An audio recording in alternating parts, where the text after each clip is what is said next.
Beliau mendirikan Yayasan Rumah Perubahan sebagai wadah kewirausahaan sosial yang dijalaninya untuk mendorong proses transformasi di negeri ini. Beliau juga banyak melakukan riset, menulis buku bestseller tentang bisnis, manajemen, leadership, dan pendidikan. Kelas online-nya diikuti oleh banyak eksekutif dan kaum muda, disiarkan melalui platform Mahir Academy. Prof. Renat Kasali merupakan satu-satunya orang Indonesia yang dianugerahi Global Gurus in Management. Waduh, ini luar biasa sekali ini. Oleh lembaga The Global Gurus tahun 2014 hingga 2019 bersama para pakar manajemen dunia. Beliau juga dikukuhkan sebagai Writer of the Year tahun 2018 oleh IKP. Tidak berlama-lama, saya undang dengan hormat Prof. Renat Kasali, PhD. Silakan, Prof. Makasih, Abraham. Terima kasih, Prof.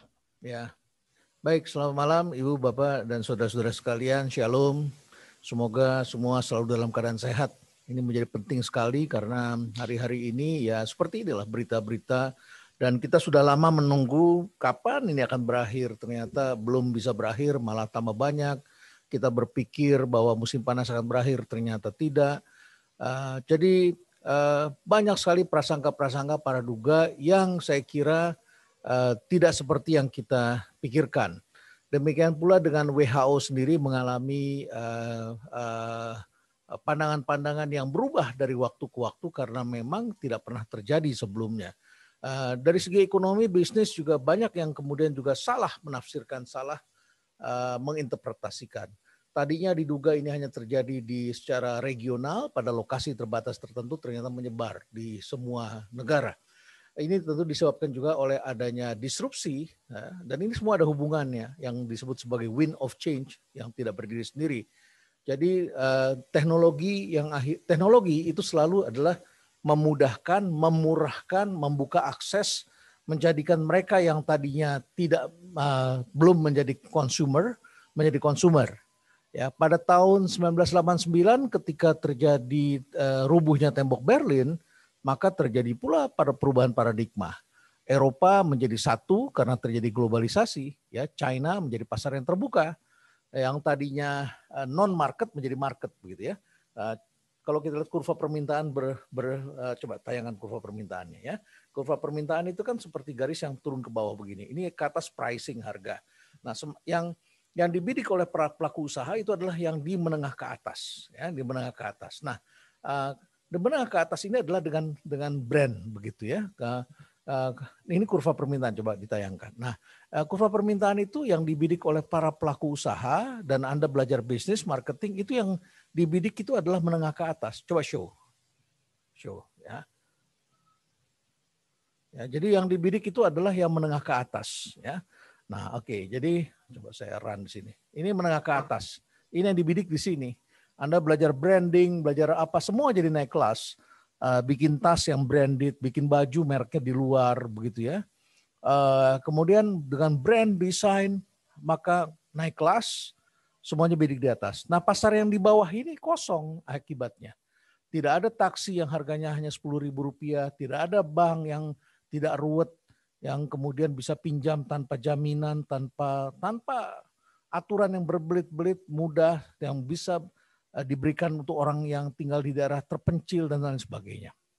Jadi market yang tadinya unbankable, unconsumable, ya, di bawah itu diisi dengan adanya disrupsi.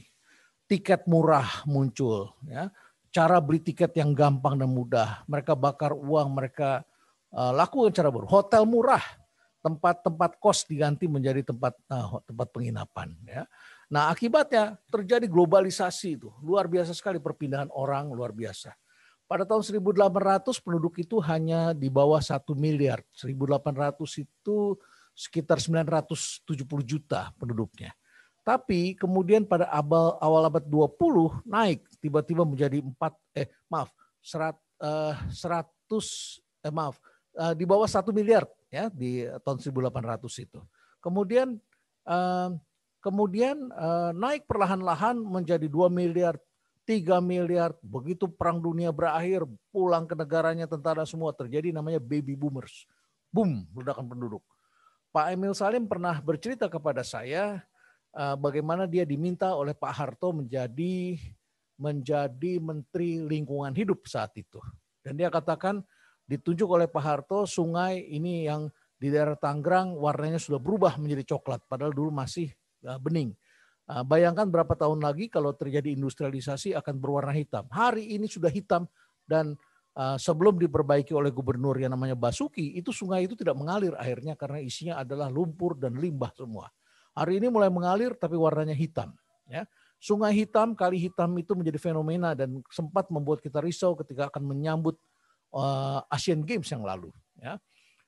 Jadi kotor, hutan ditebang, Kerawang yang tadinya adalah gudang beras kemudian diganti menjadi kawasan industri. Kenapa? Karena ledakan penduduk. Awal abad 21 ini penduduk sudah 7 miliar. Sehingga kemudian muncullah konsep yang disebut sebagai the future of humanity. Masa depan kehidupan itu seperti apa. Michio Kaku muncul dengan gagasannya mencari planet yang baru. Ya, supaya timbul multi-planet civilization. Kehidupan, peradaban multi-planet. Yang tadinya planetnya hanya di bumi, maka dicarilah planet lain yang mirip dengan bumi, yang ada bisa untuk kehidupan. Ada oksigen, ada air, begitu ya kurang lebih. Bisa ditanam, bisa menjadi tempat untuk menyediakan pangan, dan pilihannya adalah planet Mars. Tapi Profesor Michio Kaku sebagai penerus dari Albert Einstein yang tertarik dengan teori mind of God gitu ya, bagaimana membaca pikiran Tuhan secara saintifik ya, tolong jangan dibenturkan dengan iman ya.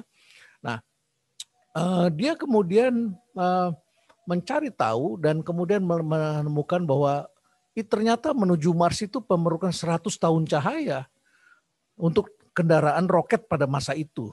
Ya, kira-kira 20 tahun yang lalu ketika dia mencoba menuliskan pikirannya itu. Hari ini sudah mulai masuk sejumlah tokoh yang diperkirakan tidak perlu sampai 100 tahun cahaya. Elon Musk telah membuat SpaceX gitu ya. Bahkan Virgin telah membuat apa itu nama pesawatnya, Galactic ya, untuk bisa berwisata ke Mars begitu ya. Dan diperkirakan hanya memerlukan beberapa tahun sudah sampai. India telah berhasil membuat roket yang bisa menerbangkan ke Mars yang biayanya hanya $70 juta ya. Sementara film The Martian ya, yang dibintangi oleh Matt Damon ya, itu mengenai perjalanan menuju Mars, bagaimana di Mars itu menghabiskan biaya $100 juta.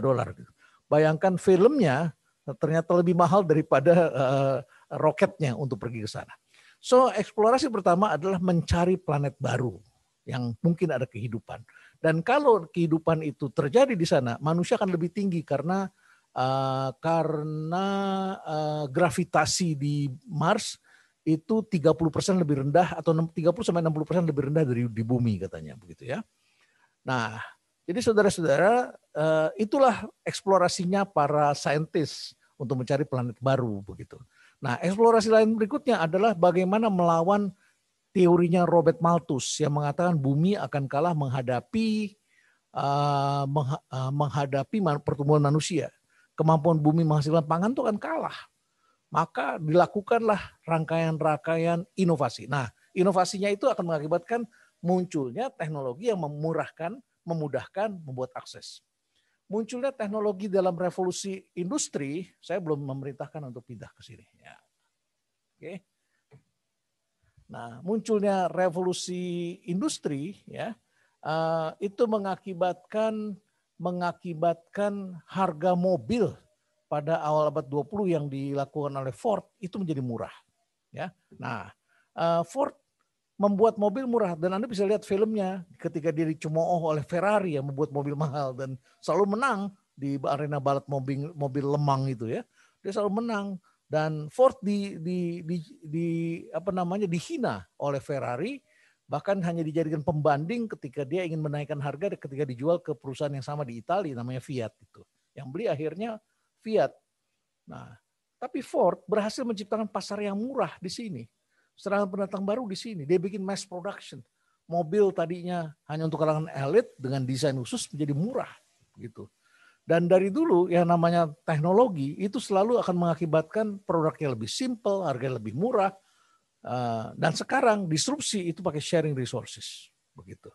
Jadi muncul market di sana dan sekarang kita lihat itu terjadi di semua kehidupan. Saingan Anda kalau Anda mengatakan ekonomi susah karena Anda bersaing dengan UMKM.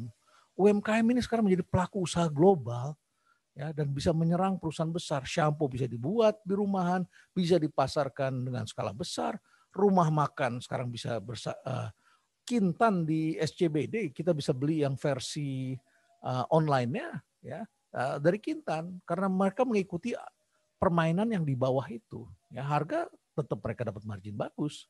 Ya rumah makan Angke juga sekarang masuk dengan kita bisa pesan online. Saya termasuk pelanggannya dan lain sebagainya begitu. Industri kesehatan banyak dibuat oleh sektor UMKM, makanan kesehatan dan lain sebagainya. Itu muncul yang di bawah dan semuanya menciptakan. Tapi ini memicu pandemi karena perputaran jadi mudah ya. Hotel murah, pesawat murah, transportasi murah yang di bawah bisa ikut tedang terjadi pandemi seperti itu. Disitulah saatnya kita berefleksi dan kita memikirkan apa yang terjadi karena ini prosesnya cukup panjang. Sudah 6 bulan kita dikurung seperti ini ya, walaupun kita masih masih curi-curi pergi gitu ketemu dan mengerikan gitu, sangat mengerikan, sudah riskan sekali. Jadi menurut hemat saya ini akan merubah banyak hal begitu ya, merubah banyak hal dan saya kira banyak yang bisa kita diskusikan. Saya berhenti dulu di sini, Saudara Abraham ya. Barangkali dari pertanyaan-pertanyaan yang ada atau dari saudara mungkin nanti saya bisa jawab lebih jauh. Kira-kira begitu.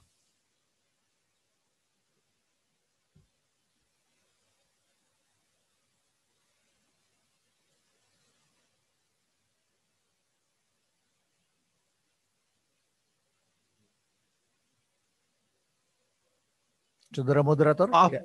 maaf Prof. Ya. Suaranya saya lupa masih di mute. Oh ya. Maaf Okay. Prof. Ya, saya sudah bicara tadi. Iya Prof, terima kasih banyak. Ada beberapa poin yang kita akan bicarakan malam hari ini, tetapi kita akan melihat tema khusus malam hari ini adalah the beauty of disruption. Yeah. Sebenarnya kalau memikirkan beauty, saya membayangkan yang indah-indah, Prof. Begitu. Tapi begitu bicara disruption, kok konotasinya itu suatu hal yang kurang indah ya, Prof. Gitu. Nah, apakah disruption ini melihat sesuatu yang indah atau memang konotasinya lebih ke arah yang negatif, Prof? Boleh dijelaskan sedikit, Prof? Dua-duanya terjadi. Jadi indah bagi kaum muda. Ya, barangkali kita masih ingat quotes dari Eleanor Roosevelt. Ya, dia mengatakan the future belong to those who believe in the beauty of their dreams. Ya, nah dreams itu diwujudkan dalam bentuk inovasi. Dalam dreams menjadi imajinasi, kemudian berkembang menjadi sebuah kecerdasan baru yang menghasilkan karya-karya baru. That's so pretty, so beautiful begitu ya. Berhasil menciptakan hal baru. Apakah tidak indah gitu? Kita bisa bepergian ke tempat yang tadinya kita tidak bisa pergi. Tadinya kita rasanya ke Yerusalem tuh jauh sekali gitu ya. Rasanya ke Lourdes tuh jauh sekali. Ya, sekarang jadi semua orang bisa pergi. Kelas menengah naik ke atas. Selalu terjadi hal seperti itu. Tetapi menjadi tidak indah bagi kita yang well established, yang mapan. Karena kita tidak siap menghadapi hal yang baru dan kita terperangkap dengan cara kita yang lama. Dan hari ini menjadi tidak indah karena banyak sekali perusahaan yang sudah dimiliki oleh orang-orang yang sekarang usianya di atas 60 dan sudah pengen hidup tenang, tidak terganggu, brandnya masih kuat tetapi penjualannya turun begitu. Ini kan tidak indah, tidak elok bagi kita yang di atas. Penjual mobil, atau produsen mobil merek-merek besar terancam oleh kalau mereka tidak berinovasi dan tidak membuat mobil listrik. Ke depan mitologi Yunani ya, Yunani dewa apa tuh Zeus begitu ya, dewa Apollo bahwa akan ada energi solar cell, kemudian apalagi ya, internet itu berubah. Cara kita ngajarin anak berubah. Kalau Anda jadi guru TK dengan metode lama ngajarin masih pakai gambar gunung 2 di papan tulis gitu ya. Siapa yang mau ikutin begitu? Terus ngajarin anak dengan cara mengeja, membaca tambah-tambahan di papan tulis. Tidak begitu. Harus menguasai ilmu perkembangan anak. Harus belajar lagi mengenai child development. Kita orang lama ini dipaksa untuk belajar lagi gitu. Dan banyak pekerjaan yang juga hilang digantikan oleh kecerdasan buatan, artificial intelligence. Tentu ada ancamannya. Karena teknologi selalu pisau bermata dua, positif dan negatif. Misalnya gini ya. Coba, revolusi industri itu awalnya mengakibatkan para petani jadi penganggur karena petani dan peternak. Karena tadinya jualan kuda laku bisa dipakai untuk kereta kuda. Sekarang diganti oleh mobil. Kan bengkel kereta kuda kan nggak bisa lagi jualan, begitu ya. Nah, maka terjadi pengangguran di kota. Kalau kita lihat foto dan video di Eropa Amerika pada awal abad 20, kemiskinan jauh lebih buruk daripada kita. Nah, petani tidak bisa masuk begitu. Era pertanian tuh kemudian turun begitu ya, digantikan industri. Kaum wanita dan anak-anak dikeluarkan dari dunia kerja. Kemudian keluarga-keluarga invest pada anak laki-laki. Itu awal-awal revolusi industri ya. Nah, tetapi kemudian ternyata penduduk itu kan terserap semua ke tenaga kerja. Akhirnya mulai kaum perempuan dan imigran mulai dibuka untuk boleh bekerja, gitu ya. Nah, apa yang terjadi selanjutnya? Teknologi mulai menggantikan otot. Ketika otot menjadi primadona, maka terjadi gender inequality. Ya, karena laki-laki lebih kuat kan kalau bekerja pakai otot. Ditambang, menjadi astronot, kerja di bengkel, kerja di industri, itu kerjaan laki-laki. Bahkan toilet perempuan nggak ada. Di NASA itu sampai tahun berapa itu tidak ada toilet perempuan. Begitu. Oh iya? Ya. Nah, karena fisik itu menentukan dan kebanyakan laki-laki diterima. Tapi begitu teknologi menggantikan otot, kaum perempuan masuk ke dunia kerja, keluarga mulai invest pada anak-anak perempuan. Akhirnya terjadi gender equality. Tetapi kemudian ketika perang dingin berakhir, terjadi globalisasi, pemenangnya siapa? Pemenangnya adalah liberal demokrasi. Sehingga kemudian diktatorisme termasuk Soeharto dijatuhkan di Indonesia. Tidak perlu lagi perang melawan komunis, dulu militer diperlukan untuk melawan komunisme, maka pemenangnya liberal demokrasi. Yang muncul adalah kekuatan baru, anti korupsi, demokrasi, tim pemantau pemilu seperti yang terjadi di Hong Kong kan, itu kan dibiayai oleh Barat, liberal demokrasi yang demo besar yang sekarang mulai tempur dengan penduduk setempat begitu ya. Kemudian muncul gerakan LGBT, ya.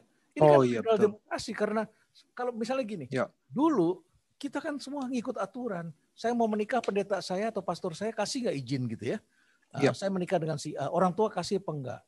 Tapi ketika terjadi liberal demokrasi, itu adalah kepuasan pribadi gitu. Kepuasan customer, kepuasan student, kepuasan pasangan ya gitu ya ketika mau menikah. Kalau saya tidak dikasih menikah, saya bikin sendiri gereja begitu. Yang bisa menikahkan saya sesama maunya saya. Liberalisme kan muncul begitu kan. LGBT kan begitu berkembang seperti itu karena liberalisme pahamnya begitu ya. Baik Prof. Tapi makanya saya bilang dengan teknologi digital ini ada lagi perkembangan yang menarik lagi. Kan sekarang mulai muncul robot gitu ya. Betul. Ketika Jepang memperkenalkan Asimo, waktu itu saya masih umur berapa tuh? Saya ke Jepang masih tahun 88 saya ke Jepang. Jepang tuh memamerkan Asimo, Tokyo Disneyland dan sebagainya begitu ya. Terus kemudian Asimo itu adalah robot yang sangat bodoh begitu. Belum bisa diperintahkan, tapi lama-lama dia bisa loncat. Menurut Profesor Michio Kaku, kualitas Asimo otaknya itu adalah otak kecoa saat itu. Ya. Oh ya. Otak kecoa saat itu. Wow. Tapi perlahan-lahan akan naik menjadi otak tikus. Otak tikus sedikit lebih pandai. Kemudian naik lagi menjadi otak kelinci. Kemudian naik lagi menjadi otak kucing dan anjing begitu ya. Lebih pandai. Anjing, kucing itu pikir kita manusia ini adalah makhluk yang sama dengan mereka. Kita adalah superior dog. Begitu. Yang mereka underdog begitu ya. Makanya mereka ngajak main sama kita begitu. Tapi suatu ketika robot itu akan menjadi monkey kata dia. Ya, ini metafora monkey. Apa tuh monkey bedanya dengan yang tadi? Anjing, kucing tidak tahu bahwa dia adalah anjing kucing begitu. Tikus tidak tahu bahwa dia adalah tikus. Monyet sadar dia adalah monyet dan itu namanya self awareness dalam bahasa kehidupan. self awareness. Iya. Ketika kita Iya. punya kecerdasan seperti kita, self awareness, kita mulai mencari Tuhan, kita menemukan Tuhan, kita mulai punya identitas, kita mulai kecerdasan emosi, kita punya namanya bukan hanya intelek tapi mempunyai yang namanya intelligence, begitu ya.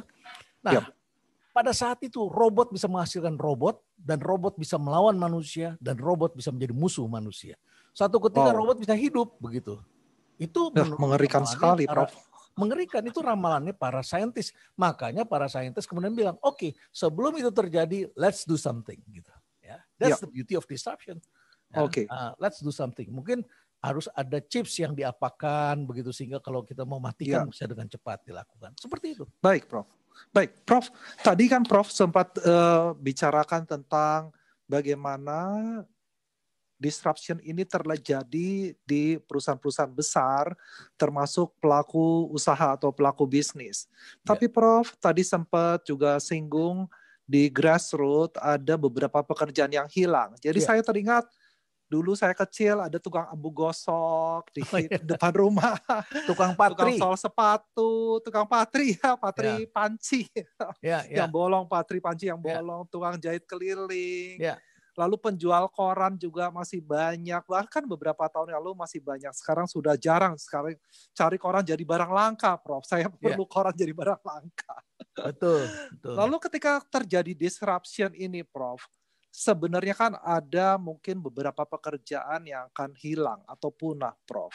Jadi boleh nggak Prof jelaskan sedikit bagaimana pandangan Prof ataupun persiapan-persiapan yang ternyata kita saat ini masih melakukan pekerjaan yang kemungkinan dalam 5-10 tahun lagi tidak dibutuhkan lagi, Prof. Bekerja di bank beberapa tahun yang lalu adalah pekerjaan yang sangat membanggakan. Saya cari mahasiswa saya yang mau bekerja buat saya di rumah perubahan, mereka lebih senang kerja di bank. Hari ini mereka kemudian datang ke saya minta tolong ditampung supaya bisa bekerja, begitu ya. Waduh. Karena jumlah kantor cabang bank akan dikurangi, customer tidak datang ke kantor cabang, semuanya uang transfer lebih banyak dalam bentuk digital, begitu ya. Mesin penghitung uang sudah mulai berkurang pemakaiannya, kemudian percetakan uang juga semakin tidak berperan, ya. Percetakan juga mulai kekurangan. Norway, Finlandia, Perdana Menteri pernah mengatakan bahwa musuh terbesar mereka adalah Apple karena Apple membunuh Finland. Satu yang dibunuh adalah Nokia, yang kedua yang dibunuh adalah pabrik kertas katanya karena pabrik kertasnya cukup besar. Ya. Industri motor dan otomotif Jepang sedang bergeliat untuk berusaha untuk keluar dari perangkap menghadapi Cina karena tidak mempunyai industri batu baterai yang kuat. Jadi mereka sedang mencari saat ini, ya, membuat baterai yang punya adalah China, Korea, dan beberapa 1-2 negara lain lagi yang punya teknologi batu baterai itu. Tapi yang mempunyai bahan baku ada di Indonesia. Banyak pekerjaan-pekerjaan memang akan hilang. Ekonomi akan kembali ke desa. Jadi disrupsi yang di Indonesia, salah satu yang penting itu adalah kembali ke desa. Dana desa per desa 1 miliar, tapi tidak ada orang mudanya, gitu ya. Nah, ketika orang muda keluar dari industri manufaktur balik ke desa, maka terjadi ledakan ekonomi di desa, dan itu sektor pangan yang akan muncul. Kemudian kita harus mulai beralih dari past skills menuju future skills. Rumah perubahan sekarang ini arahnya adalah future skills, gitu ya. Bikin Mahir Academy akan future skills. Jadi kami sudah mulai melatih bagaimana kaum muda bisa mendapatkan the future skills itu. Ya. Apalagi ya, jadi banyak pekerjaan-pekerjaan yang tidak pernah terpikirkan, dan salah satu yang menarik juga adalah membuat anak-anak ini menjadi para penemu baru, begitu ya. Yang para penemu dulu itu memang harus bergulat dengan capital expenditure, tapi sekarang lebih banyak pakai operational expenditure, jadi jauh lebih ringan karena adanya MO, mobilisasi dan orkestrasi itu. Jadi MO jadi saya kira yang akan hilang ini cukup banyak. Rumah sakit, praktek rawat jalan saat ini turun 60-90% pendapatannya, dan beberapa rumah sakit besar seperti Siloam mulai naik tapi baru sekitar 30% gitu ya. Karena dokter-dokter senior tidak berani praktek, ya. Dan akhirnya berkembanglah telemedicine. Telemedicine. Tukang jamu saat ini laku sore hari, kalau mulai buka tuh saya lihat antrian di berbagai titik. Ya. Saya minta foto-fotonya itu orang antri minum jamu. Jadi kelas menengah bawah juga sadar kesehatan gitu ya. Toko obat di kampung-kampung laku, industri kesehatan menjadi penting ya. Industri kesehatan, yes. Industri kesehatan penting. Apalagi saya kira banyak hal yang baru lah yang akan muncul sebagai kekuatan ekonomi yang sangat penting. Siap, Prof. Oke, baik, Prof. Prof, di tengah kita sudah hadir juga Bapak Budianto Totong. Beliau pimpinan PT Catur Sentosa Adiprana yang juga dikenal dari jaringan retail Mitra 10. Dan Pak Totong juga mendukung kelangsungan acara webinar ini, Prof. Jadi beliau juga sangat mensupport dari apapun yang beliau bisa lakukan untuk acara webinar ini bisa berlangsung. Nah, Pak Totong, luar biasa Pak Totong ini, luar biasa. Saya boleh persilakan Pak Totong untuk mengajukan 1-2 pertanyaan. Jika Pak Totong berkenan, silakan Pak Totong. Terima kasih. Selamat malam, Prof. Renal. Selamat malam Pak Totong. Ya, udah lama kita nggak ketemu. Ini kenapa saya punya foto nggak keluar ya? Gambar saya nggak keluar. Coba sebentar dibantu oleh tim IT, Pak Totong. Ya.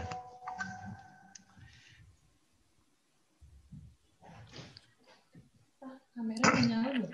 Nggak keluar. Foto Bapak. Mulai tampak Pak Totong. Bisa dilihat. Bukan. Oh, nggak bisa. Belum keluar. Tapi gambar saya udah buka. Gambar landscape Pak Totong. Ya, itu background-nya. Oh iya. Ya, oke. Ya, siap Pak. Silakan Pak Totong. Ya. Selamat malam, Prof. Renal. Malam Pak Totong. Minta maaf nih, belum kesampaian tempat Bapak Rumah Perubahan. Terima kasih. Nanti lagi atur waktu dengan Prof. Yeni untuk ke tempat Bapak ya. Siap Pak Totong. Saya masih banyak belajar sama Bapak. Sama-sama belajar Pak Totong. Ya, Prof. Renal, saya mau tanya ada 2 hal. Tapi tadi sekilas Bapak udah menjelaskan. Ya. Mungkin saya tekankan lagi gini. Dengan perkembangan teknologi ini yang begitu luar biasa cepatnya, sehingga menyebabkan disrupsi di berbagai sendi kehidupan manusia sehari-hari, dan demikian pula pada kegiatan operasional di bisnis. Yeah. Ditambah lagi dengan adanya pandemi COVID-19, dengan berbagai bentuk pembatasan sosial yang memang itu diperlukan, social distancing itu. Namun akibatnya kegiatan bisnis harus kita remodel, diperbaiki, diperbarui, ya. Lihat keadaan sekarang ini. Harus lebih lean ya, lebih less people, lalu lebih less birokrasi. Nah, sehingga kalau demikian berarti kan akan terjadi banyak pengurangan karyawan. Nah, yang pertama saya mau tanyakan, bagaimana menurut Prof dampak pada dunia kerja bila perusahaan-perusahaan terpaksa ya melakukan PHK? Ini yang pertama, Pak. Yang kedua, ada istilah kalau dulu pepatah mengatakan ikan besar makan ikan kecil. Ya, kalau pepatah mengatakan itu kan dulu ya. Kalau sekarang kita lihat justru dengan perkembangan teknologi ini, sehingga idiom tersebut telah berubah menjadi yang cepat makan semuanya. Yaitu yang besar maupun yang kecil disikat sama dia semua. Nah, menurut Prof, pandangan Prof, mengenai hal tersebut dalam dunia bisnis ke depan ini, itu gimana, Pak? Ya, itu saja. yang saya mau minta tolong di-sharingkan, Pak. Ya, terima kasih Pak Totong. Luar biasa. Saya juga belajar bagaimana Mitra 10 dan Bapak bisa bagaimana terus menciptakan lapangan pekerjaan dan bagaimana survive dan beradaptasi menghadapi perubahan. Karena kata kuncinya kita adalah keep it relevant. Jadi membuat segala sesuatu harus relevan dengan zamannya. Siapa yang survive adalah yang relevan, itu satu. Yang kedua, it's not the big that it is small, it is the fast that it the slow. Bukan yang terbesar yang mengalahkan yang kecil, tetapi adalah yang tercepat, ya, yang mengalahkan yang lambat. Itu statement yang tadi Bapak sampaikan, saya kira sangat bagus sekali. Mari kita bahas dulu mengenai dampaknya bagi PHK. Inovasi yang terjadi belakangan ini ya menciptakan dua hal. Yang pertama disebut inovasi menciptakan pasar baru. Yang tadinya non-market yang di bawah tadi saya tunjukkan menjadi market, gitu ya. Jadi ini menciptakan market banyak begitu, ya, sehingga bisa saja ini menciptakan pekerjaan tapi sporadis jadinya kemana-mana, itu satu. Yang kedua, inovasi ini juga menciptakan efisiensi innovation. Dulu 1% pertumbuhan ekonomi menciptakan 293.000 lapangan pekerjaan. Jadi kalau tinggal dihitung aja berapa banyak tenaga kerja kita, angkatan kerja kita muncul per setiap tahun begitu ya, dihitung. Nah, jadi dengan begitu kalau kita mau mengurangi pengangguran, maka 1 tahun harus tumbuh berapa persen gitu kan, itu rumusnya dalam teori ekonomi.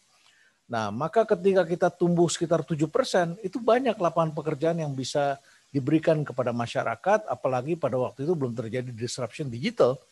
Jadi 7% itu besar sekali saat itu, sepanjang kita bisa memanfaatkannya dan mempunyai SDM-nya yang terlatih dan terdidik pada saat itu ya.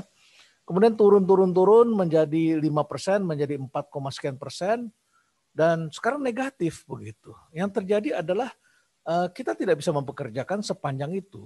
Pada waktu sekitar 5% pertumbuhan ekonomi, Pak Bahlil, Kepala BKPM mengatakan tahun ini di bulan Januari itu menciptakan 1% pertumbuhan ekonomi hanya menambung 110.000 tenaga kerja. Bayangkan dari 290 ke 110, Pak Totong. Turunnya lumayan jauh, tinggal 30-an% itu, ya, turunnya begitu. Jadi efisiensi ini luar biasa yang diciptakan oleh teknologi manufacturing begitu ya, membuat kita tidak memerlukan tenaga kerja sebanyak itu.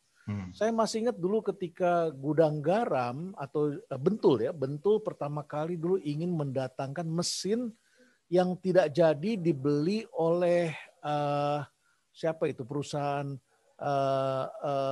rokok dari barat begitu ya. Marlboro pada waktu itu membeli mesin dari Inggris, nggak jadi. Itu mesin rokoknya itu adalah untuk membuat mesin rokok putih kan istilah kita kan ya.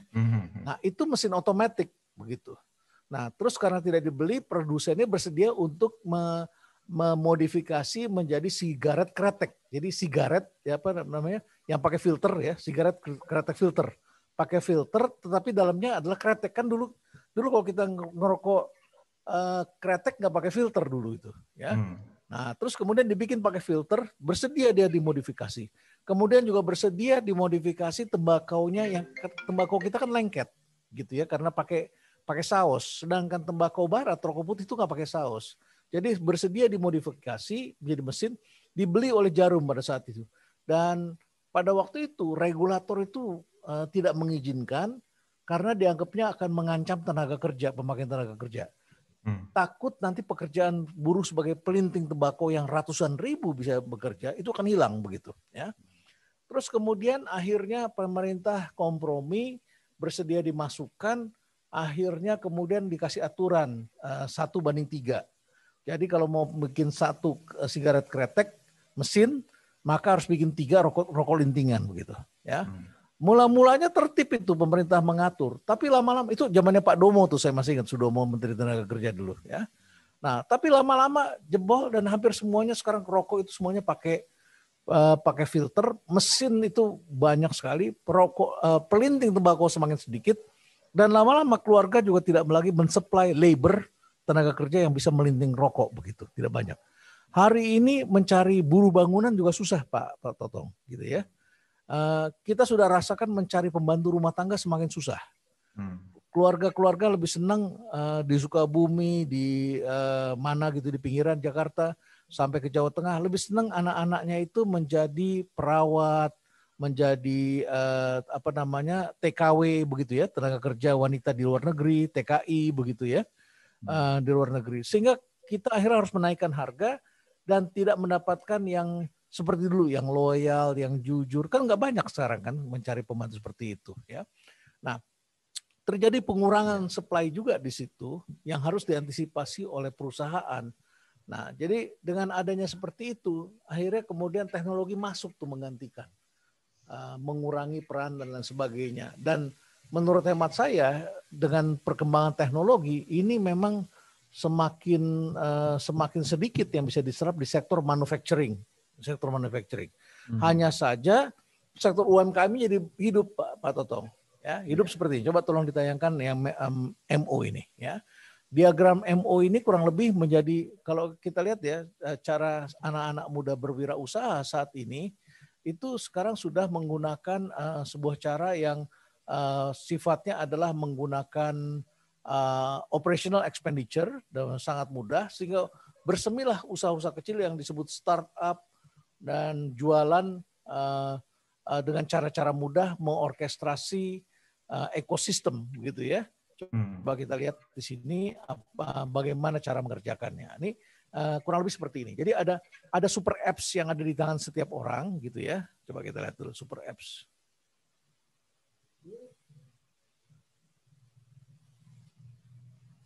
Coba agak cepat sedikit ya. Nah, jadi ada super apps di tangan setiap orang, genggaman setiap orang. Nah ini ya. Jadi ada super apps di tangan setiap orang. Kita pegang di handphone kita, ada Google, ada WhatsApp, ada Instagram, ada Gojek gitu ya, ada Grab, ada segala macam di tangan kita. Terus kemudian kita masukkan barang menggunakan broadband network di jaringan pakai telekomunikasi, apakah WiFi IndiHome, apakah itu dari towernya Telkom. Kemudian di atas datanya itu ada cloud, pakai AWS atau pakai Ali Cloud, pakai Telkom Cloud. Kemudian ada big data dan kecerdasan buatan. Kemudian benda-bendanya dipasangin chip, seperti contohnya benda ini, jam tangan kita. Ini ada chipsnya yang bisa mengukur tensi kita, mengukur detak jantung kita dan lain sebagainya, jumlah minum kita berapa kali, langkah kita berapa kali satu hari. Ini membuat perusahaan asuransi lebih mudah menghitung siapa kita, menghitung premium kita. Dan akibatnya sekarang pelaku usaha bisa melakukan mobilisasi dan orkestrasi. Ini menjadi lebih mudah. Nah, dengan kemudahan seperti ini, maka lapangan pekerjaan akan diserap oleh UMKM yang berbasiskan teknologi. UMKM berbasiskan teknologi. Jadi terasa sekali hari ini. Dan nanti pusatnya itu adalah di menengah ke bawah, Pak Toto. Sekarang sudah terasa. Yang menengah ke atas ini menghindari konsumsi, sudah menjaga, mengurangi dan sebagainya. Yang di bawah ini sangat powerful dalam berkonsumsi saat ini. The glory of lower income market. Jadi yang tadinya belum menjadi konsumen dan mereka tidak mempunyai beban banyak, jadi mereka spending. Uangnya tidak sebanyak kelas menengah ke atas, tetapi spendingnya itu banyak sekali begitu. Dan itu sudah dirasakan oleh startup baru yang membidik menengah ke bawah. Demikian, Pak. Iya. Ya. Terima kasih, Prof. Terima kasih, Pak Totong. Sehat selalu. Ya. Sama-sama, Pak. Pak Totong, ada lagi pertanyaan, Pak Totong? Kalau ada, silakan, Pak. Cukup. Halo, Pak. Oh, keburu di-mute, Pak Totong. Silakan, Pak Abraham. Bagikan yang lain juga. Mungkin yang lain siap, ada. Pak. Ya. Jangan didorong satu orang. Baik, Pak Totong, saya akan lanjut dulu ya, Pak Totong. Terima kasih banyak, Pak Totong. Terima kasih, Prof. Di tengah kita juga sudah hadir Bapak Jansen Manansang. Beliau adalah pimpinan Taman Safari Indonesia dan juga sebagai Board of Advisor dari More Ministry ini. Dan saya mau undang Pak Jansen, mungkin ada 1-2 pertanyaan untuk ke Prof. Renat Kasali. Silakan Pak Jansen. Ya, shalom dan selamat malam, Prof. Selamat malam, shalom. Shalom, terima kasih. Terima kasih, Pak. Sama-sama. Terinspirasi daripada apa yang tadi dibicarakan atau pertanyaan-pertanyaan jawab yang luar biasa. Nah, saya ini yang lain-lain nih sebagai pelaku usaha daripada dunia pariwisata. Oh, ya. Entertainment atau dikatakan ya hiburan lah. Nah, inilah. Memang ini seperti ya taman wisata, taman rekreasi atau ya seperti kita taman safari park, ada zoo atau aquarium dan lain-lain ekoturis. Memang kalau dulunya kami pikir bahwa ini adalah kalau usaha ini salah satu untuk memberikan satu inspirasi adalah hiburan. Jadi ada sukacita. Ya, bagaimana juga lifestyle berubah change, tapi back to nature penting semuanya. Atau juga ya, digital bagaimana maju juga. Tidak bisa bagaimana kalau orang lihat binatang memegang atau menciumnya atau melihat gerak-geriknya. Tetapi inilah. Nah, tadi sedangkan Bapak juga kata robot itu bisa diganti ini, bisa pakai microchip dan lain-lain. Memang pada saat pandemi kejadian ini, memang inilah yang kita satu usaha atau satu sektor yang paling terkena major disruption. Nah, tentu pada saat ini ya kita mengalami yang luar biasa kesulitan karena tutup dan semuanya dan lain-lain. Nah, tapi ada opportunity apa? Yaitu atau inovasi apa? Atau teknologi apa? Atau metode apa? Dalam sektor industri pariwisata ini yang Prof ini bisa memberikan satu pelihatan ke depannya bagaimana atau di era dimension baru ini. Nah, bagaimana itu, Pak Prof? Ya, terima kasih Pak Jansen. Jadi memang betul sektor pariwisata banyak mengalami tekanan begitu ya. Jadi saat ini sektor pariwisata baru hanya bisa sebatas kalaupun untuk bangkit baru tidak semua bisa, baru sebatas adalah menutupi operating cost. Jadi memang saat ini dari level negara semua negara sedang berlomba-lomba menurunkan pertumbuhannya. Semua berlomba-lomba. Dulu berlomba-lomba menaikkan pertumbuhan ekonomi. Kali ini berlomba-lomba melakukan hibernasi seperti apa itu ya? Seperti beruang yang kalau musim panas beruang kutub itu bersembunyi di dalam lubang gitu, tertidur dia sama seperti kelinci gunung yang tidur selama 6 bulan sampai ganti musim baru bangun lagi. Jadi memang keadaannya seperti itu demi menyelamatkan kehidupan yang kita sebut sebagai well-being ekonomi. Ada terobosan-terobosan yang dilakukan yang saya kira bagus menjadi contoh karena pasien COVID semakin banyak, keluarga tidak bisa membantu, maka sebagian mengungsi ke hotel. Ya, saya alami di kantor saya di Telkom itu kemarin terjadi ada seorang petugas security di lantai kami kena, terus kemudian ada office boy kena, hasil swabnya positif, sehingga kami satu lantai semua di swab ulang berkali-kali dan diistirahatkan, kantor di lockdown. Tapi yang menjadi masalah di tempat tinggal mereka, di rumah kontrakan, di kampung, sebagai masyarakat minta agar pindah begitu. Jadi mereka mengalami juga gangguan. Oleh kantor mereka diungsikan ke hotel, begitu ya. Jadi isolasi mandiri dengan keluarganya di hotel. Jadi ada hotel yang memang sekarang menampung itu keluarga-keluarga yang suspek corona dan lain sebagainya, mulai menyediakan dengan jasa-jasa yang khusus, tarifnya dibikin lebih murah dan lain sebagainya. Jadi pendapatannya tidak bisa lagi dari para pelancong, tetapi adalah memang dari mengisi seperti itu, sehingga kemudian harus sedikit dimodifikasi. Tapi tidak semua hotel punya. Misalnya kalau kita punya hotel di Bali, di daerah resort, tentu sulit juga itu karena memang sasarannya adalah para pelancong. Nah, tetapi di hotel juga biasa menjual sesuatu, menjual makanan. Nah, makanan itu bisa dijual seperti online. Saya kemarin dibelikan makanan oleh anak saya dari satu restoran barbecue yang terkenal di SCBD begitu ya. Atau dari mana tadi, dari rumah makan Angke juga pernah begitu. Sekarang sudah bisa dengan online. Jadi itu pendapatan. Kawan saya Pak Peri di Lembang yang menjual kawasan wisata, dia buka 5 tempat mulai dari Pasar Apung, farmhouse ya, dan sebagainya begitu ya, dia buka baru lagi.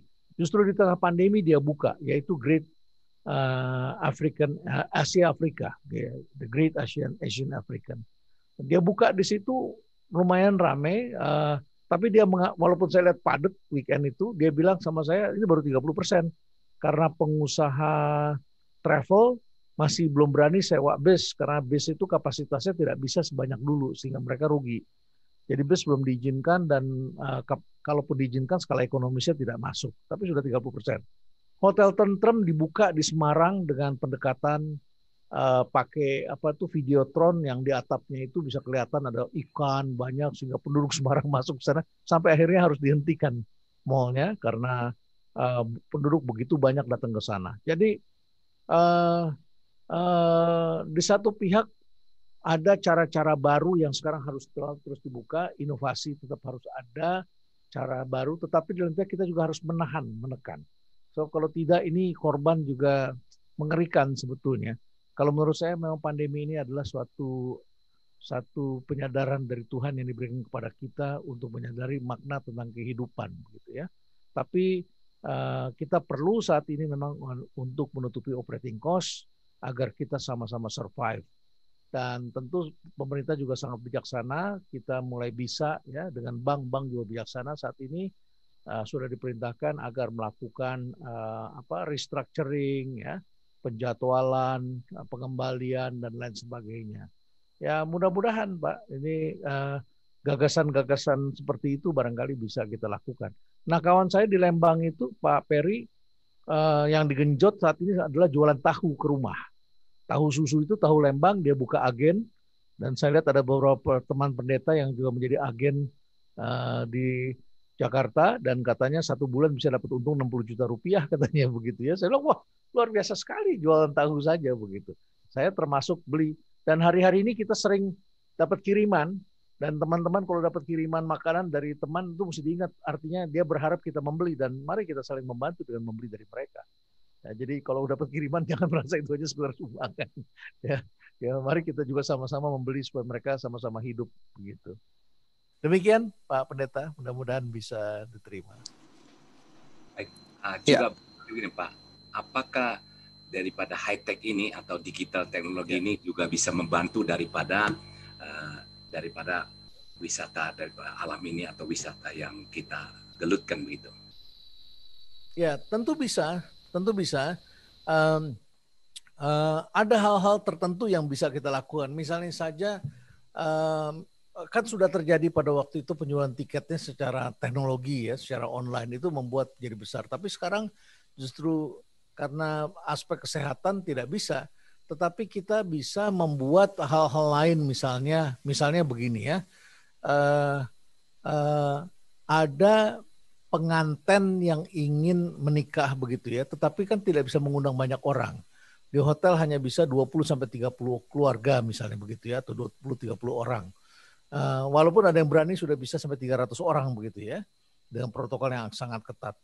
Tetapi juga bisa menggunakan digital wedding begitu, teknologi. Jadi IO-nya itu hanya menghadirkan keluarga, tetapi di blasting ya, dengan teknologi, jadi misalnya menikah wisata di blasting, tetapi WO-nya ini wedding organizer-nya juga bisa melakukan bekerja sama dengan cateringnya dikirim ke rumah-rumah bagi tamu-tamu itu.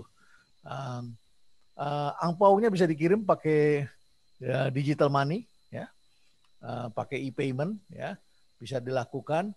Saya kemarin pada waktu menikahkan anak saya Agustus yang lalu itu saya tidak mengundang, tetapi saya kirim makanan ke rumah-rumah, ya, ke teman-teman begitu ya. Mohon doa restu, saya kirimkan makanannya begitu ke teman-teman. Tapi saya belum menggunakan teknologi. Tapi saya dapat tawaran karena di tempat kami di rumah perubahan ini ada Galea Belangi yang biasa dipakai untuk tempat pernikahan yang disukai karena outdoor gitu. Tempat kami outdoor begitu ya. Nah sekarang sudah mulai berdatangan dengan protokol yang sangat ketat outdoor. Kami sediakan tempat cuci tangan, pengukuran temperatur, maskernya kami siapkan, semua agak ketat kami sediakan. Tetapi paling banyak hanya bisa 200-300 tamu dan to some extent hanya bisa untuk pemberkatan atau akad nikah hanya bisa 30 orang begitu ya yang hadir. Sudah mulai tapi kami dapat tawaran dari WO yang bisa memblasting menggunakan teknologi begitu. Ya sebagian barangkali sampai di situ, tapi mungkin yang lain perlu dicari ya, dicari gagasan-gagasan lain. Karena sekarang orang tidak bisa bekerja, barangkali bisa yang punya uang masih bisa bekerja dari tempat jauh, ya, bikin event, peresmian dan sebagainya. Pemerintah sudah mulai melakukan. Saya dengan Pemprov Jatim pada waktu itu Ibu Kofifa dan Mas Emil Dardak itu bikin event di Malang untuk menggerakkan hotel dan ditanya hotel yang paling siap. Akhirnya dipilihlah hotel namanya Golden Tulip. Dan para kepala dinas berangkat di sana, saya bicara di sana, tapi saya juga pakai sarung tangan, pakai face shield, ya sudah pakai masker, pakai face shield dan sebagainya di sana, jaga jarak, dan semua akhirnya bisa jalan di salah satu hotel di sana. Barangkali ini opportunity juga, mungkin bagian dunia dari wisata ini mungkin lebih banyak kerjaan yang share atau opportunity dengan daripada corporate sama-sama disiplin lain berjalan satu. Ya. Terima kasih sekali. Terima kasih banyak. Oke, baik Pak Jansen. Terima kasih banyak Pak Jansen. Ini memang Pak Jansen tiketnya yang dinanti-nanti Pak. Karena tiket dari Pak Jansen ini jadi grand prize untuk masuk 4 orang seharga 1 juta, luar biasa. Waduh, terima kasih banyak Pak Jansen. Oke, baik. Oke, Prof, kita ambil beberapa pertanyaan dari floor, boleh ya Prof? Ya, silakan. Ya, Prof, ada dari Pak Dede Wijaya menanyakan revolusi industri 4.0 sudah mulai beberapa tahun yang lalu. Ya. Nah, apa dampaknya dengan adanya fenomena pandemi corona ini? Apakah ini mempercepat revolusi industri 4.0 dan disruption era ini? Sejauh mana kesiapan pemerintah dan masyarakat Indonesia memasuki era ini, Prof? Terima kasih. Ya, baik. Revolusi industri 4.0 sudah terjadi sebagian, walaupun sebagian lagi pending, begitu ya, pending. Tentu dipercepat yang bagian awalnya, begitu ya. Jack Ma pernah mengatakan, coba kita putar videonya Jack Ma ya. Dia pernah mengatakan begini tentang e-commerce, begitu ya. Dia mengatakan bahwa pada tahun 2030 itu nanti 85% perdagangan itu akan menjadi e-commerce, kata dia ya. Tapi saya kira ini akan dipercepat menjadi lebih cepat. Saya kira Pak Totong juga pernah diskusi sama saya bisa lebih dipercepat dan saya setuju tentang hal itu. Coba kita lihat sini apa kata Jack Ma ya. More than 85% of the business will be e-commerce. 99% of the trade affairs will be online. Today we see made in China, made in America, made in Switzerland, and made in Geneva. 2030 we see made in India. So today all the business, I love to be big business. I'm sure in 2030 you want to be small business because you have to be flexible. And 80% of the business at that time are small business, and 80% of small business at that time have to be globalized. If Okay. you're not globalized, you're dead. It's easy to Yeah. launch a wall, but Okay. it's difficult to stop the wall. This thing is Ya, jadi itu kata Jack Ma ya. Jadi Iya, Prof. Jadi akan dipercepat begitu ya. Tetapi akan ada lagi dampak yang lebih besar lagi yang sebetulnya dipersiapkan bulan Juli tahun 2020 kalau tidak ada pandemi, yaitu pagelaran 5G secara besar-besaran yang direncanakan akan terjadi dalam Olimpiade di Tokyo Juli kemarin. Ya, tetapi kita lihat Olimpiade Tokyo sudah ditunda begitu ya, dipindahkan. Padahal kalau kita sempat pergi ke Jepang tahun lalu, kita sudah lihat Jepang sudah mulai itu mempersiapkan diri luar biasa. Taksi baru banyak, orang asing diizinkan bekerja, orang-orang dari Afrika banyak saling bekerja di Jepang. Jepang yang tadinya tidak percaya dengan imigran mulai membuka diri gitu karena tidak mempunyai SDM untuk menyambut Olimpiade dengan 5G yang teknologi yang luar biasa itu. Nah, 5G ini akan menimbulkan latency yang berbeda dengan sebelumnya, sangat cepat sekali. Kalau kita first G itu hanya bisa voice, 2G itu bisa teks, SMS, 3G itu bisa pakai internet, 4G itu speed, 5G latensinya hanya 2 millisecond gitu ya. 1 atau 2 millisecond gitu per dalam ini. Sehingga bisa dipakai untuk operasi dari jarak jauh gitu ya, operasi dari jauh. Karena Dokter itu kan takut begitu dia potong ternyata nggak kena begitu karena ada waktu jaraknya. Bisa dipakai untuk self driving dan lain sebagainya. Nah, Korea sudah membeli 5G, itu pelopornya adalah Tiongkok dan Korea juga mengembangkan, kemudian Korea sudah menerapkan, tapi perusahaan telekomunikasinya rugi, ya, karena it's very expensive, very expensive. Di Indonesia kalau kita terapkan sekarang, bukan hanya pemerintahnya yang belum siap, tetapi rakyatnya juga belum siap, masih senang dengan 4G, masih minta dinaikin jadi LTE dan 4G begitu ya. Ada 12.700 sampai 13.000 desa yang belum tersambung internet, yang sekarang sudah dikeluarkan dana, dan ini opportunity lagi, ya. Tahun sebelumnya Pak Jokowi itu menjadi bapak infrastruktur, bangun infrastruktur fisik. Tahun ini itu sedang dikucurkan dana sekitar 70 triliun untuk menyambung internet ke desa-desa yang belum ada internetnya. Ya, jadi ditambah lagi Telkom sekarang mulai tawarkan Telkom satelit bikin Mango Sky gitu ya. Nanti kalau kerjasama dengan Elon Musk, Indonesia negara pelopor yang mulai bekerja sama dengan Elon Musk untuk LEO, ya, Low Earth Orbit Satellite, itu satelit jaraknya hanya 2 kali jarak pesawat. Jadi jarak bumi ke pesawat, di atasnya lagi 1 kali lagi, itu banyak satelit nanti di atas itu. Yang dipasang 42.000 rencananya Elon Musk begitu ya. Nah, Telkom salah satu yang merintis kerjasama itu, walaupun masih mahal, ya, barangkali akan terjadi 2 tahun ke depan tuh 5G. Nah, 5G ini akan merubah kehidupan yang luar biasa, ya. Karena Internet of Things-nya itu akan semakin dahsyat gitu. Seperti misalnya gini, ini nanti berpengaruh pada learning yang kita harus pikirkan. Dan saya sangat memikirkan masalah the future of humanity ini.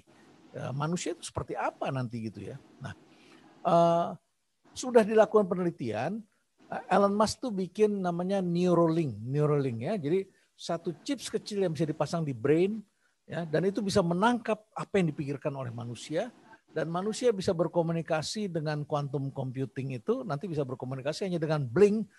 Emosinya bisa ditangkap, mimpi bisa ditangkap, data di pikiran bisa disedot begitu ya. Jadi kalau manusia meninggal, otaknya itu kan orang, misalnya otaknya Albert Einstein kan ikut mati, padahal itu proses learning yang luar biasa. Nah, ternyata sekarang bisa diambil tuh, di capture gitu ya. Yang sekarang sudah bisa itu adalah dulu kan lawan pemain catur, komputer tuh jago dengan deep blue. Karpov. Terus kemudian melawan pemain Go, ya. Kalau kita buka di Netflix tuh ada filmnya tuh judulnya AlphaGo gitu ya. Google ya kalau nggak salah yang bikin, ya, bikin AlphaGo itu bisa mengalahkan Lee Sedol dari Korea, pemain Go terkenal sekali, yang jauh lebih kompleks Go itu dari catur. Nah, sekarang sudah mulai bisa ditangkap di sini, dibikin di sini, bisa membaca pikiran, mimpi bisa ditangkap, pikiran manusia bisa ditangkap. Nah, terus dilakukan eksperimen nih, ya, di Silicon Valley. Dibikin ada tikus, dikasih makan, dilatih untuk cara mendapat makan. Katakanlah dapatnya sekitar 6 jam untuk menemukan cara dapat makanan gitu ya. Terus kemudian setelah itu tikus ini kan berarti 6 jam itu learning, belajar untuk mendapatkan makanan itu, cara mendapatkan makanan. Ya. Kemudian dipasangin chips di otaknya. Terus kemudian ditaruh tikus lain di kota lain. Ini dari Silicon Valley di San Francisco, ditaruh lagi di Texas gitu, di Dallas gitu ya. Tikus lain di sini. Kemudian ini dipasangin, dua-duanya dipasangin chips di kepalanya, di brainnya begitu. Terus disambung internet di antara mereka. Tikus di sini, ya, kemudian disuruh cari makan. Setelah tikus di sini learning 6 jam dapat, di sini langsung dipasang internet. Ini hanya butuh waktu 1 menit. Sudah nggak sampai 1 menit. Sudah langsung bisa ketemu makanannya. Terbayang nggak ke depan kalau 5G dan Internet of Things serta kehidupan baru itu terjadi gitu ya. Betapa chaosnya pendidikan, orang belajar tidak perlu susah payah seperti dulu, lahir bisa sangat cerdas. Kayak apa ya kehidupan itu? Saya agak ngeri itu.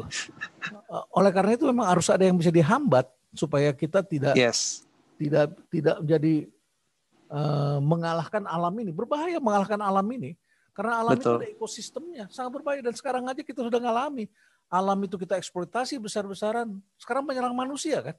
Siapa yang sangka tuh makhluk halus itu yang sekarang menyerang manusia dan dikenal sebagai the smart virus begitu. Yes. Gitu. Ya. Iya, Prof. Iya, memang ini teknologi ini membuat gap kelihatannya bisa makin besar, Prof.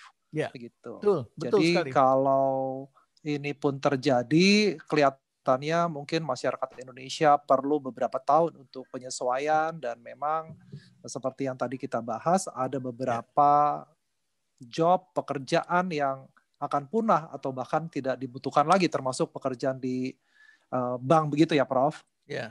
Itu. Prof, ada satu pertanyaan lagi yang cukup menggelitik saya dari Salomo Depi. Saya singkat aja langsung. Menurut Prof, apakah cukup hanya sekedar kekuatan teknologi dan SDM yang mendukung pelayanan nasabah maksudnya untuk jadi lebih baik di Hari Pelanggan Nasional ini? Dan terobosan apa lagi yang harus dilakukan? Begitu, Prof. Iya. Ini saja teknologi dan SDM PR-nya banyak sekali. Banyak sekali PR-nya. Ada yang mampu memberi teknologi tetapi tidak mampu menerapkannya. Hanya diserahkan kepada orang-orang IT, dan orang-orang IT itu kemudian menjadikannya itu fashionista gitu. Kalau kita tanya udah ada, kami punya. Seakan-akan solusi selesai. Begitu kita cek tidak dijalankan, tidak diintegrasikan, KPI-nya tidak dirubah, culture tidak dirubah. Digital talentnya tidak ada, digital talent tidak ada. Rebutan saat ini digital talent, SDM-nya tidak kuat mendukung, bridging antar generasi di dalam satu perusahaan tidak jalan, generasi seniornya tetap melakukan pendekatan dengan cara yang sama, tidak ada scam di sana yang bisa mendukung agility, KPI-nya tidak berjalan dan lain sebagainya. Terus ditanya apa lagi? Saya kira adalah bagaimana kita sekarang mengelola ekosistem. Ya, jadi coba ada cone nggak di situ? Ya, saya pada waktu diskusi yang lalu dengan KBC itu pernah membuat satu cone begitu ya. Cara kita melihat, kalau gitu nggak usah deh, ya, karena waktunya nggak cukup. Jadi itu ada yang pertama itu adalah bagaimana cara kita melihat masalah, tidak bisa hanya sekedar melihat dari analisis industri. Tetapi investornya, anak-anak muda yang baru ini OPEX, sedangkan kita CAPEX. Accountingnya udah lain tuh. Anda pelajari coba kenapa belanja.com ditutup di Telkom. Karena DNA-nya tidak sama dengan DNA-nya Shopee dan Tokopedia. Justru itu menguntungkan bagi Telkom untuk ditutup gitu. Karena DNA-nya tidak sama, digital talent-nya tidak sama. Kalau di Shopee dan di Tokopedia dan sebagainya itu dibiayai dari venture capital dengan accounting yang menghargai digital talent dan networks. Sedangkan perusahaan telekomunikasi yang terdaftar di New York Stock Exchange dan this is the only company yang listed di public di New York begitu ya. Dan di Bursa Efek Jakarta yang dilihat kan traditional accounting, the bottom line dengan PSAK yang terus diperbaharui dan sebagainya. Sedangkan kalau Tokopedia dan Shopee kemudian menggunakan accounting system seperti yang terjadi, seperti yang kami lakukan listed public company, itu trauma terjadi keributan seperti Garuda Indonesia kemarin karena tidak diakui pendapatannya begitu, tidak diakui nilainya begitu kan. Garuda Indonesia kan ributnya kan itu antara mindsetnya orang-orang accounting lama ya. Yang konvensional dengan cara berpikir baru yang value itu di-create dengan menggratiskan, kemudian sharing resources kan gitu kan. Ya, sharing resources, OPEX begitu lebih banyak begitu, terus bagaimana pengakuan pendapatannya begitu. Ya, itu Anda lihat tuh betapa ribet PSAK dan itu, Prof. Wah, ngeri kita ngeliatnya itu. Kemarin sampai Ari Askara kasih seperti itu, saya ngeri ngeliatnya kayak gitu ya. Nah, so anyway, tadi apa pertanyaannya? Apa ya tadi ya? Jadi saya boleh ulang ya, Prof? Ya. Jadi, ya, Prof. Ya, saya udah dapat. Jadi mengelola ekosistem. Jadi apalagi ya ekosistem sekarang. Jadi ekosistem itu ada mata rantai di luar begitu ya. Yang kita sekarang manajemen beralih menjadi orchestrator. Kalau dibaca di buku MO kan mobilisasi dan orkestrasi. Mobilisasinya adalah kita pemilik produk bisa melakukan mobilisasi, bahkan buzzer bisa memobilisasi kan. Ya, coba lihat bagaimana Corbusier itu memobilisasi di podcastnya, kemudian diikuti Helmi Yahya, diikuti siapa lagi podcast yang luar biasa, pakai influencer, buzzer, itu mobilisasi semuanya. Ada tekniknya di situ. Kemudian manajemennya menjadi orkestrasi, mengorkestrasi ekosistem yang ada di luar. Bank jangan bikin sendiri itu payment, udah lewat, repot. Kita nggak mungkin juga di kantong kita terlalu banyak PIN, Betul, Prof. kartu begitu ya, repot gitu ya. Jadi lebih baik kita bekerja sama saja dengan ekosistem yang ada. Kita sudah bisa dapat hari ini, nggak perlu bikin dari awal. Hari ini kita mau, hari ini kita sudah bisa dapat. Ya. Kemudian kita bisa bagi kuenya begitu. Ekosistem itu ada banyak sekali.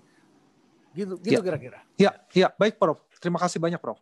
Prof, sebagai penutup boleh Prof berikan tips-tips terutama bagi peserta ini yang sebagian besar pelaku bisnis konvensional Prof dari level mohon maaf UMKM begitu Prof, bisnis rumahan. Kira-kira Prof boleh kasih tips bagaimana ke depannya supaya mereka bisa survive bahkan bisa melihat beauty di tengah pandemik ataupun disruption ini Prof. Silakan boleh tipsnya Prof. Ya. Jadi apapun juga usaha kita, saudara-saudara sekalian, memang saat ini kita harus rela untuk mengeluarkan tabungan kita. Tuhan Maha Baik kepada kita, memberikan kita kesehatan, mari kita jaga ekosistem kita.